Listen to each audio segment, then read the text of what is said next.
Good afternoon. We're here for the mayor's budget hearing for our Metro Action Commission. I just finished a cookie.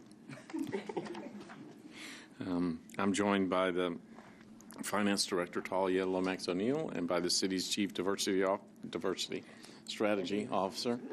I don't know. We just finished some other hearing. Yeah, it's the post-cookie. Blood sugar is spiking or dropping or something. Chief Strategy Officer Brian Kelsey. We also have Council Lady Taneka Vircher, the chair of our City Council's Budget and Finance Committee, who is here as well. I've started off these budget hearings, and we're coming to the end of these budget hearings with a brief statement. We had incredible revenue growth in the last couple of years. We're not anticipating quite as much this year. So we've asked departments and agencies to come essentially with the status quo budget. That way we can maintain the historically low tax rate and still provide the same level of service to the communities. There will be some exceptions to that, I understand, but that's sort of the marching orders to start with. If you could introduce yourself for the viewing audience and those who came with you and give us a brief opening remarks, we'll probably have a few questions. Okay, thank you. Sure. I'm Cynthia Kroom. I'm the Executive Director of the Metropolitan Action Commission, and to my left is our board chair, Dr. Lavinia Steele. To my right is our Chief Financial Officer, Mr. Robert Wright. Joining us also in the room are members of our leadership team, whose names I'm not going to all get because they're behind me, but I do know that Dr. Farrah Fondren, who is our Head Start Director, is here with us. Our Human Resources Director, Cassandra Johnson-Payne, is with us. Lisa McCready, Special Assistant to the Executive Director, Karen Crook, our Director of Administrative Services and Operations, and unfortunately not joining us today is Mr. Marvin Cox. I hope I didn't miss any of them, but that's the team that I at least thought I came in with today. Just briefly, I want to thank you for the opportunity to appear before you on behalf of the team of the Metropolitan Action Commission, and that includes our staff and our board. I should mention that we are proud to be Nashville's only community action agency. That's a federal designation that we have for the city of Nashville. And as a part of that, we administer a number of programs that are focused on a whole family approach, and I'll be talking a little bit about that later. But that includes Head Start, 1,365 children ages 3 to 5, 120 children birth to 35 months in our early Head Start program.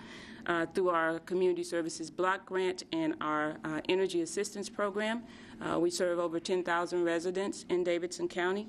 We serve approximately 4,000 children through our Summer Food Service Program at 109 locations throughout Davidson County.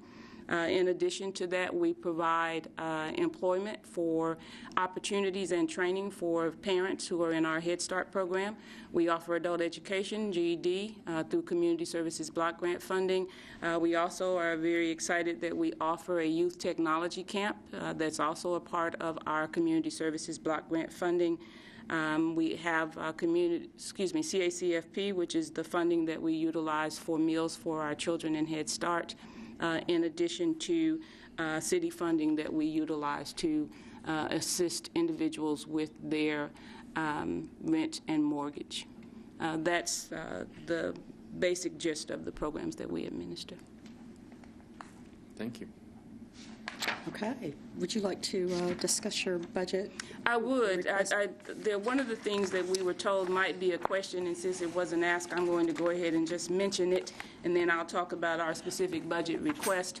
I want, Mayor, you to know that our agency in the last month was selected as one of 10 agencies across the nation to receive acknowledgement for being an agency that focuses on a whole family approach to reducing poverty. And what that essentially means is, in addition to working with Head Start children, we actually assist their parents with employment and training.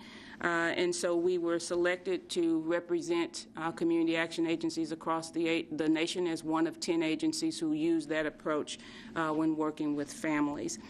We are very fortunate at Metropolitan Action Commission in that our funding, particularly Community Services Block Grant funding, covers our programs, meaning that we're able to serve the people in our community through a variety of services because the funds that are there allow us to do so without us needing additional city funding for some of those direct services. That is not true, however, for the Head Start program for two reasons. One, the federal government requires a 20% match for Head Start, which we, of course, meet in large part through city subsidy. But in addition to that, one of the issues that we have is that the federal funding does not cover the increasing cost of our benefits in the government. So when our benefits increase, our grant does not. We have a 5-year grant. That 5-year grant is flat. It only changes when they appropriate additional dollars during the year that might give us a 1% or 1.8% increase. This is not a new request, as Talia hears it almost every year, but we know that we're not going to be able to continue to use the approach that we're currently using. And the approach that we used in this previous year and have used is to not hire the number of staff necessary to fulfill all of the functions or requirements as a part of the Head Start program. That allows us to have salary savings, and as a result of that, we're able to meet the actual cost of running the program. As I've shared with the Finance Department before, that is not something that we're going to be able to continue to do.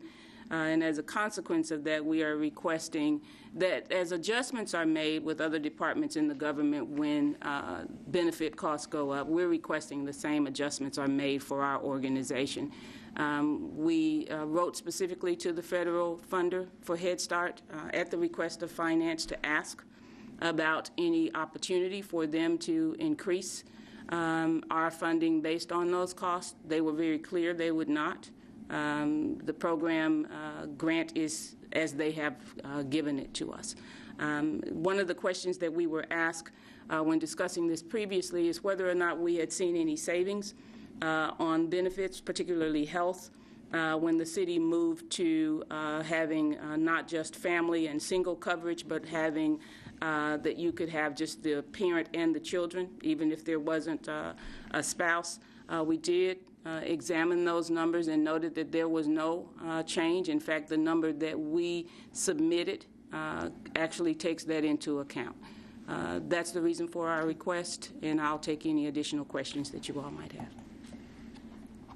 I have one question, Cynthia. You talked about the 20% match. How much are we're exceeding that minimum match requirement today, aren't we? How much are we contributing in terms of percent to the program? The total subsidy to the agency is just over $5 million, and I think you know that subsidy increased in part because of the raises that we received, and we're very happy to receive. So of the 20% that we contribute, we probably the total amount is probably closer to 30% of the actual budget. About 2.7 to 20%, but we actually end up 30%. We have to put more over there, so we run a tight administration budget and don't fill all the positions that we need in the Head Start program so that we can meet the increased benefit costs. I just want that to be clear for you, just to make sure everybody knows that piece. Okay. I think the 4% resolution that will be filed tomorrow includes money for MAC. Yeah, did anybody reach out to you, Cynthia? And No, I apologize I if they didn't. We are filing a 4% resolution tomorrow to include some additional funding for general services to provide some maintenance at some of your Head Start facilities. We were told that, yes. Yeah, so we're getting that filed for council consideration in early April. So we know there's immediate needs. And, I mean, we aren't at the point of doing a capital spending plan, but I felt like that I recommended to the mayor that, we might be able to get a start on addressing some of your needs. I appreciate that, and I guess that raises a question for me. The capital is not being discussed at this time. Is that something we will be doing later? The council changed the rules. So a capital spending plan, well, the capital improvements budget still will be filed by May 15th. But this actual spending plan is deferred until late in the summer or early fall, but by the council rule. I think with the sense that it wouldn't be happening at the same time as the operating budget, just to give more opportunity for them to consider what the request was going to be. So, yeah, so it'll be a little bit later in the year. Will we have the opportunity at that time to share our sense of urgency about some of those requests? You'll have that opportunity with me, for sure. And then we'll see what the council does with whatever the mayor's office ends up there. So, but yes, we'll have that opportunity. And I do appreciate. Did you have anything, Brian? No, I don't have anything. I do appreciate the sense of working with families as well as the children in the Head Start program. I think there's some, I've read some interesting studies. I don't know why I would be doing that, but I was, about for example, the success of a single mother having an impact on the academic success of her child, and there being a pretty strong correlation between her success and the child's success academically. So I think that's an important thing to be focused on. Well, if I can just share with you that we're actually in the third year of a correlational study where we're trying to map whether or not our successes mirror. I don't know if it's the same study that you read, but mirror what we're seeing on the national level, which is why we were one of the entities chosen to be a part of the 10 community action agencies, a part of the community of practice. This is our third year, and we expect to fully publish that after it's completed, with the children finishing this year. And I will just say to you, what we are seeing is that some of the traditional thinking that single parents, that the children don't do as well, what we're seeing is the same thing the research shows, which is that when you provide supports for that parent, that the child actually achieves at the same level as children who come from two-parent homes. So I think it'll be interesting that our city will have a chance to see that the Head Start here is looking at the same types of things. All right. Well, I appreciate your working on that, and I'm personally committed to the endeavors of MAC in many different ways. And although this year might not be a great year for expanding the work, I'm committed to working on that as we go forward.